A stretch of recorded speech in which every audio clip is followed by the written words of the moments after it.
Salvo region, early light.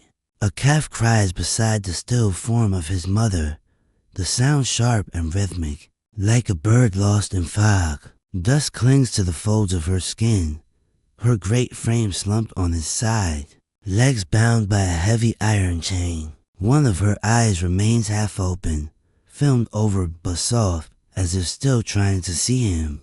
The chain stretches toward a broken stake driven into the hard pan. No men are near, no tools, just silence and heat beginning to rise. The calf steps in slow, unsure loops, never straying more than a few feet. He rubs his body against hers, then steps back and tries again. His small trunk reaches her shoulder and presses. Then again, nothing moves. He nudges harder, drawing a shallow line in the dust with his foot. Her belly does not rise. Her breath does not come. The rangers approach from the north track on foot, drawn by reports of movement near an old poacher trail. One of them, Elias, slows before they break the clearing. The other stops behind him. From where they stand, they can see the calf's back rise and fall with shallow breaths. His ears fan open, then close again. A tremor moves along his spine, not from cold, but from something older instinct, confusion, waiting. They do not speak as they draw closer. The adult's skin is still warm, but not alive. Her side is stiff where the calf had tried to crawl beneath it. One chain link has been cracked clean, likely from a metal cutter. The wound on her neck is small, a single dart puncture barely scabbed. Nearby, a set of deep tire tracks curve into the brush, then vanish as if someone had turned back at the last minute. No drag marks, no signs of struggle, just a clean departure. Someone fled without finishing what they came to do. The calf lets out a thinner cry as the humans draw near. It is not a trumpet to weak, a rising moan that breaks off with a tremble. He does not run. He stands near her shoulder, rocking slightly, eyes wide. A breath of wind moves through the dust, lifting dry grass in small spirals. But the chain stays buried beneath her body. Elias signals to the other ranger to circle wide and avoid the calf's line of sight. They do not reach for him, not yet. If he runs, he may injure himself. If he stays too long beside her, dehydration could come. If they move too fast, they'll lose the chance to earn his trust. The adult's feet are dry but cracked. Her ears have a single tear near the ridge, old and healed.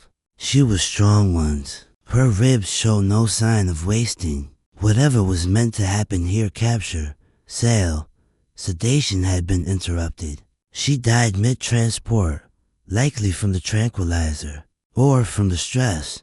The calf circles her again, brushing her chin with the back of his trunk. He keeps his head low, too low for comfort. One of his knees buckles as he turns, but he catches himself. He's no more than 10 months old, still milk dependent, still learning the world by feel, by smell, by the slow language of touch passed from mother to calf. Elias crouches at a distance. He watches the calf, not the body. He's looking for signs, a movement, muscle twitch, the tail's rhythm. The calf's tail doesn't swish. It hangs limp, dragging slightly through the dust with each slow turn. His breathing is shallower now. They will need to act soon, but not yet.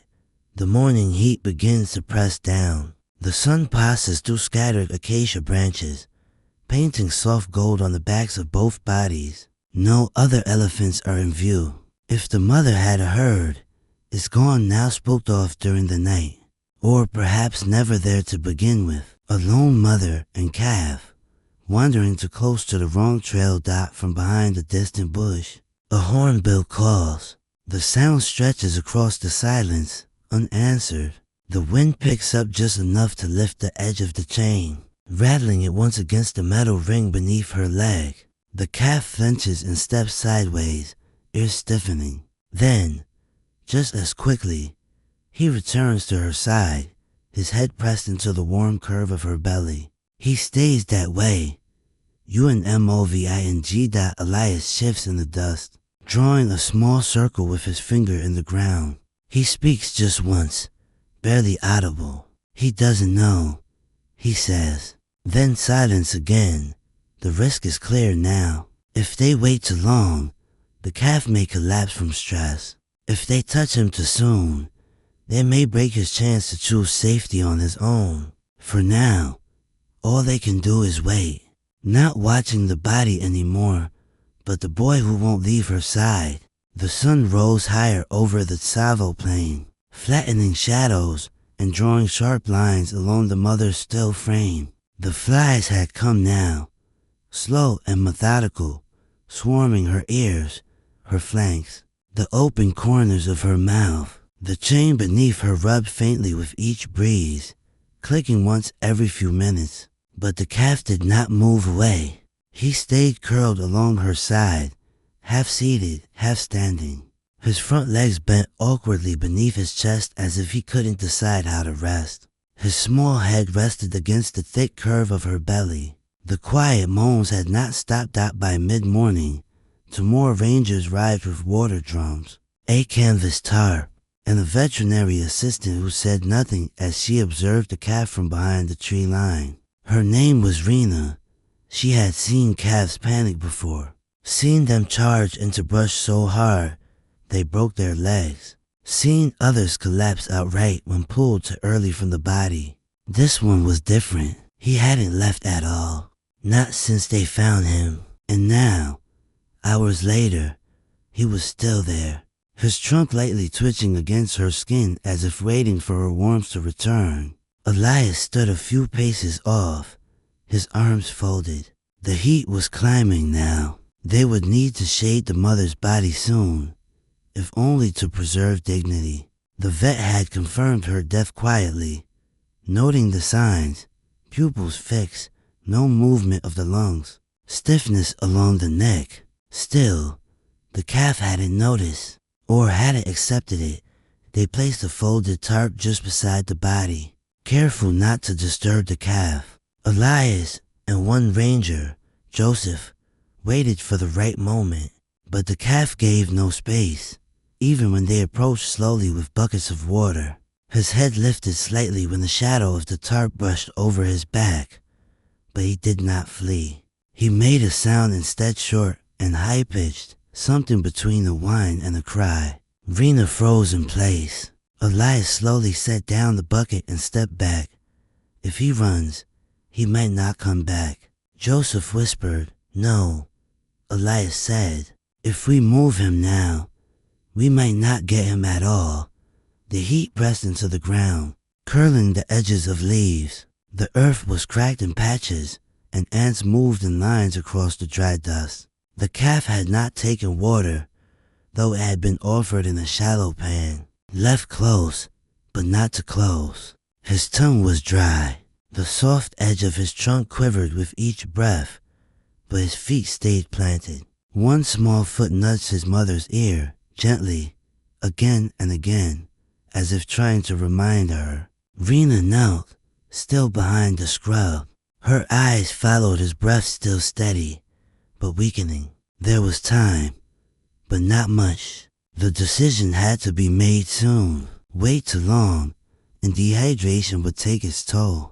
Move too fast, and he could bolt into the Thornvale, where recovery would become a chase. Every hour narrowed the path. "I've seen this before," Rena said quietly. "If he's despondent, he may not run at all." Elias nodded, watching the calf's back rise and fall. A slight tremor passed through his body now, and then, not from cold, but exhaustion. He had likely not slept since the previous day. Grief did not move quickly in the wild. It lingered in stillness, in slow circling, in long waiting. The baby's silence was not peaceful. It was the start of unraveling. The mother's body had begun to change, her skin losing luster, the scent shifting with the heat. This, too, would matter. Sooner or later, the calf would smell the truth. That was often the moment when they began to accept. Or break. Joseph walked the perimeter for signs of herd movement. Nothing yet. No fresh tracks. No nearby calls. The body's position, still chained, told the story clearly. This had been a trap, half sprung, but someone had cut the chain and fled. The reason why still sat heavy in the air. The calf let out another soft moan. It was smaller now, almost hollow. He leaned harder against her flank, legs bent, eyes half closed. Rena finally rose, stepped into the open, and placed one gloved hand on the ground a few feet from him. She said nothing, just stayed there. Minutes passed. The calf didn't react. Elias watched closely. They were on the edge now of loss or of bond. If he stayed much longer without food or water, his strength would begin to vanish. If he chose her side over his own survival, nothing they did would matter. The risk hadn't changed. If they forced him now, he might fall apart. If they waited too long, they might not get another chance. Elias finally stepped forward, slowly, and crouched next to Rena. "We wait," he said, "a little longer." And so they did. As noon edged closer, the team sat quietly in the dry heat, watching the calf breathe, his body pressed against the stillness of death, and hoping that when he finally moved, it would be toward the living by early afternoon. The sky had bleached pale with heat, the color drained from the clouds. Flies gathered in greater numbers now, crawling the folds of the mother's thick ears, pulling in the corner of one eye. The blue tarp had been secured with quiet hands, for stakes set into the dry soil to hold its corners wide over her body. It barely fluttered in the still air, a shade without comfort. The chain underneath her foot remained visible, one link twisted where the cutter had split it. The metal had dulled in the sun. The calf had not moved more than a few steps since morning. His body was slick with sweat, his breathing growing shallower, though he still leaned against her with the same aching rhythm. He had not accepted water, had not so much as sniffed at the pieces of softened papaya left nearby. His trunk touched them once, recoiled, then returned to the curve of her belly, brushing it in small, repetitive arcs. The nudges had slowed. Now they were just touched upson of question, upson of hope. The rangers had rotated shifts behind the brush, waiting. The sun bore down, and silence stretched between them, broken only by the occasional low cough of a distant hornbill or the rasp of wind through dry grass. No one tried to speak to the calf. Not anymore. Just after midday, a younger ranger named Leia stepped forward. She hadn't said much since arriving, but had kept to the perimeter, always watching. Her movements were gentle, considered. She didn't carry water or tools, just herself. And she stopped at the edge of the tarp's shadow, crouched low, then eased into a kneel. Her hands resting softly on her thighs, she said nothing. No whisper, no call, no reaching. The calf didn't flinch. He barely looked. Minutes passed into hours. Shadows began to shift as the sun slid behind the low hills. The tarp darkened along its center line. Heat clung to the earth but lost its sharp edge. Somewhere to the south, the faint rumble of other elephants drifted across the plains, a herd moving in the distance. Too far to be of use, too far to be heard by the calf in the silence. Leia didn't move. She remained still beside him, knees in the dust, spine straight. A tiny patch of sweat darkened the collar of her shirt. She blinked only when the wind picked up. At one point, a fly landed on her hand, and she let it stay. Rena watched from a tree's shadow, arms crossed. "He's waiting," she said quietly to Elias. "He doesn't know what to do with the quiet." "He's not the only one," Elias replied. Near the calf's front leg, a shallow groove had formed where he had rocked side to side in the dirt. His energy had faded, but his need had not. The fruit nearby had begun to soften in the heat. The water had gone warm. Still, he did not eat that as the sun dipped lower. The colors shifted, gold into umber, umber into rust. The world softened. The cries had stopped entirely. In their place, stillness. A long, wide stillness. Then, without sound or signal, the calf shifted. He stepped once, twice, and then again just enough to reposition himself along the curve of her body. But this time, he moved toward the human form kneeling beside him. He did not touch her, not at first. He just leaned. His shoulder met Leia's knee with slow pressure, the way one might rest against a trunk or fallen branch for balance. His eyes remained half closed. She didn't move, not even to acknowledge it. Only when he exhaled and his weight leaned deeper did she lift one hand slowly, like a leaf drifting, and let it hover above his back. She didn't touch, just stayed, suspended, letting him decide that Elias saw it from a distance. So did Rena. No words passed between them, but they knew it had begun. The calf's head drooped slightly, resting along the inside of his foreleg. His tail moved, just once. Not a swish, not alertness, just presence. He had allowed her into the silence. That was the first break. Small, but real. If he stayed through the night, it would change again. If he accepted food, that would be survival. But for now, the moment held, they let it be. The tarp flapped gently above them, barely audible. The dust cooled around their feet. The chain beneath the mother's body no longer stirred. The risk still remained. Without milk, he could weaken rapidly. If he didn't eat soon, shock would follow. But for now, his body had chosen contact over collapse. That, for a first day, was enough. The light dimmed into soft blue-gray. In the space between breath and breeze, he stayed, and she stayed with him. By nightfall, the plain had quieted. Wind moved only in short gusts, brushing the tops of the dry thorn brush and lifting the edges of the tarp in soft flutters. The calf had not left Leia's side. He remained pressed against her, dozing lightly, occasionally stirring with a small sigh or a twitch of his trunk. The mother's body, still in shadow, now held a different weight, less of presence, more of memory. Elias walked a wide perimeter with Joseph as the first stars came out. They used no flashlights, only the faint gleam of moonlight and experience to guide them. Rena stayed behind with the vet assistant, monitoring the calf from a respectful distance, ready if anything changed. The blue tarp rippled gently. The dust no longer baked underfoot.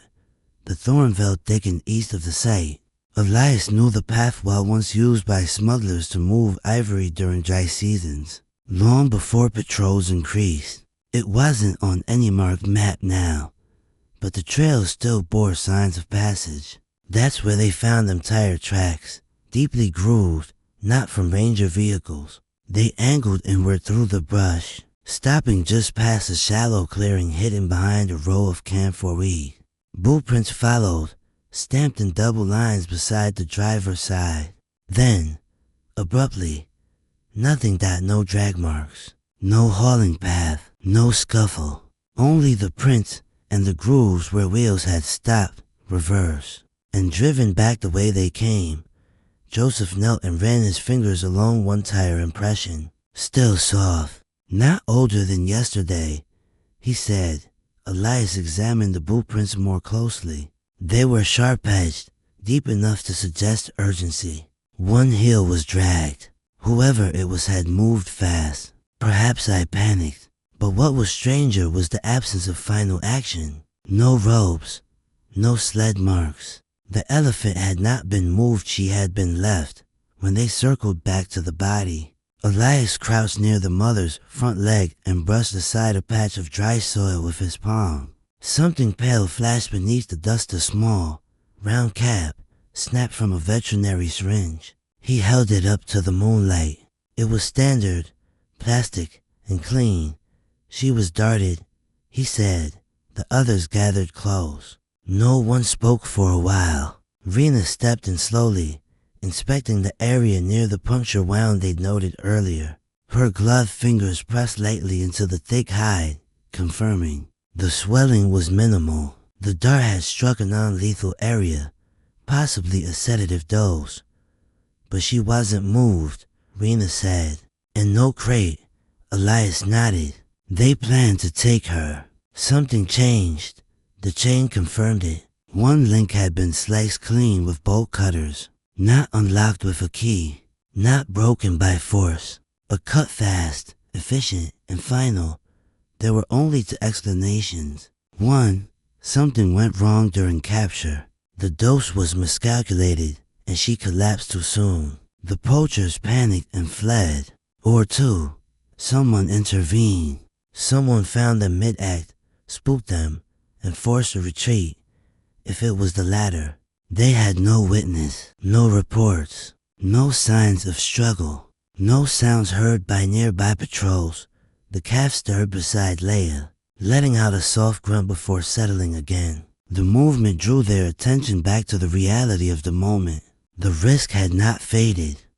She didn't die running, Elias said, looking again at the clean cut in the chain. She died here, but not without help. Rena stepped back, her boots barely disturbing the ground. The questions were too many for one night, but the facts remained. A dart, a chain, a missing vehicle, and one syringe cap left behind, as if forgotten in the rush. The calf had not seen any of it. He had only found her like this, or perhaps had been there the whole time. Confused in the dark as humans tried to take what couldn't be taken, they logged the tracks, photographed the prints, and flagged the site for investigation. For now, they had one task: keep the calf alive. Every hour without milk increased the risk of collapse. His refusal to eat still held, but the weight of his leaning had grown heavier. At camp, a light wind moved through the grasses, rustling the tarp in soft flutters. A hyena barked far off in the west, answered by silence. The calf exhaled sharply in his sleep, a small shudder running through his legs. Elias stood for a long time near the chain, eyes tracing its curve once more. It had been cut from the outside, not from desperation, but from decision. Someone had wanted her loose, but the timing hadn't held. He dropped the syringe cap into a cloth pouch and tied it shut. In the dust nearby, a new print had formed, smaller, oval, the calf's foot, half set into the earth as he'd shifted. He hadn't run. He hadn't broken. He had stayed, and somewhere, someone had chosen not to finish the job, or had run from something worse. At first light, the earth held still. The blue tarp no longer cast shade, but caught the pale fire of morning, glowing faintly against the curve of the mother's form. Her body had settled deeper into the dust, the edges of her legs softened by wind and time. The flies were fewer now. The scent had changed overnight, subtle, unmistakable, drifting low along the ground like something preparing to move on. Leia had not left the calf's side. She had sat all night, shifting only to pour fresh water into the pan and replace the fruit. He still hadn't touched either. His breath had thinned near midnight, but it had held steady. At one point, he'd shifted in his sleep and pressed his trunk across her arm. It remained there for nearly an hour now. As morning built along the horizon, a breeze stirred the scrubland, bringing with it something faint, something that made the calf's ears lift before his eyes opened. The shift was subtle, but real. A flick of motion, an alertness not seen since day one. He blinked slowly, then raised his head. His legs trembled slightly beneath him as he stood, but he didn't fall. His trunk curled once toward the sky. Then he let out a sound, not a trumpet, not distress. A high, seeking call, young, uneven, but clear. The sound hung in the air for a moment, caught between wind and silence. Then again, softer now. A second call, a pause, a third. This time strained. Leia leaned back slowly, giving him room. Elias and Rena stood just outside the perimeter, still as branches. The calf waited, ears wide, feet shifting, and then it came, from beyond the tree line. Low and rolling, came an answer, not sharp, not urgent, a grounded rumble, older than language. It came once, then again, nearer now. The calf stepped forward, one slow pace, then another. He paused beside his mother's head, his trunk brushing the folds behind her ear. He didn't cry, he didn't push, he simply touched her once more, then let his trunk fall away. A shadow moved through the trees, then another, then a great form stepped from the green, tall, deliberate, with ears like sails in a long, worn trunk. Behind her came three smaller shapes, not calves, juveniles, moving with rhythm, with purpose. The matriarch rumbled again, her voice low and chest deep. She stopped a short distance from the tarp, her feet planted wide, watching. The calf turned fully now, facing her, his body wavering slightly with the weight of decision. The space between them was no more than 100 feet, but for a calf who had only known one body, one scent, one safety, it might as well have been a river. That he hesitated, one foot lifted, then set down again. He looked once more at the form beneath the tarp. Leah whispered, "Go on." It wasn't meant for him. It wasn't meant to be heard, but it carried, soft and steady. The calf moved, one step, then another, slow, uncertain, but forward. His ears drooped, but his trunk began to rise again, testing the air. He crossed a stretch of open ground in quiet motion, the dust rising only slightly beneath him.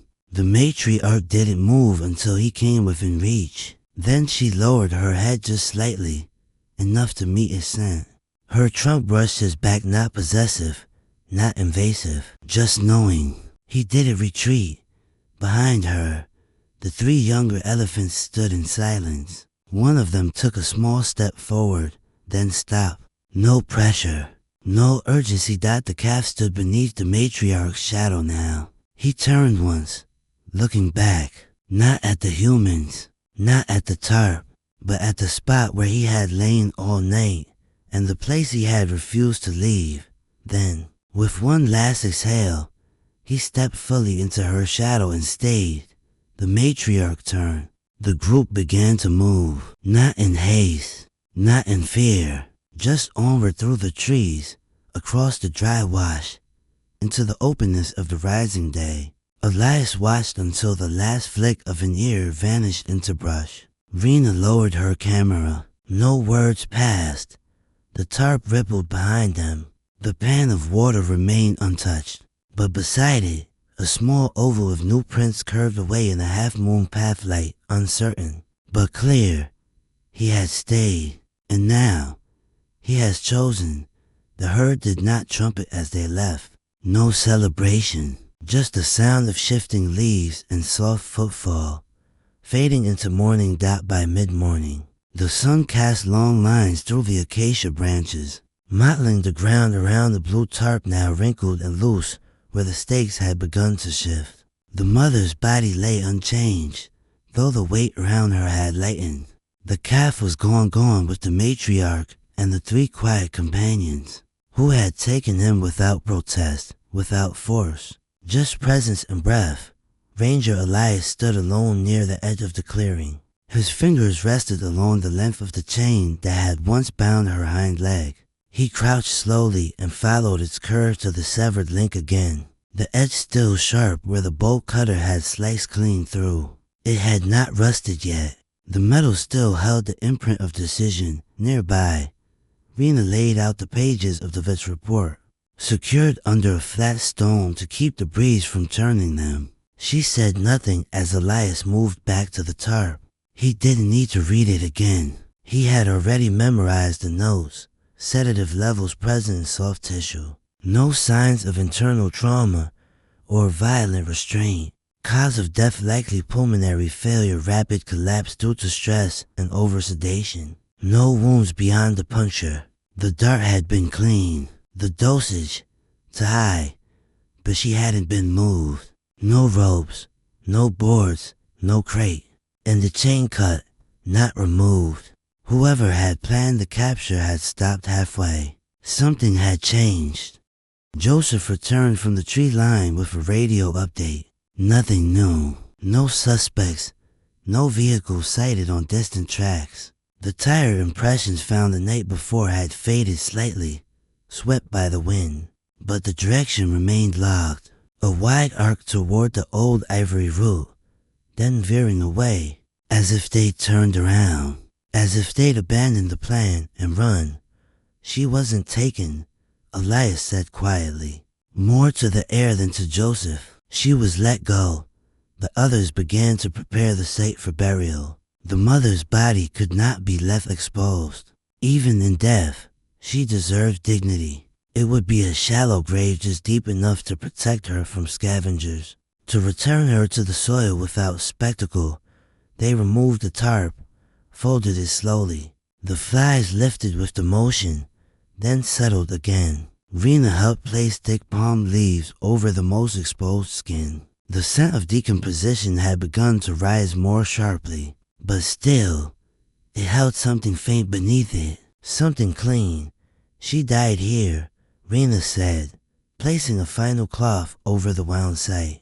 Not in the truck, not behind the gate, Elias nodded. He had seen too many transported bodies slumped in crates, rolled from metal cages, their final moments stripped of air and soil. But this elephant had collapsed into the open sky above her. There had been failure, yes, but also interruption. Someone had chosen not to finish, or had been stopped. They never found the cutter. No fingerprints on the chain, no trace of the dart gun. But they found the syringe cap. They found the angle of the cut. They found the spacing of the prints that ran not walked away from the scene. And most of all, they found the calf.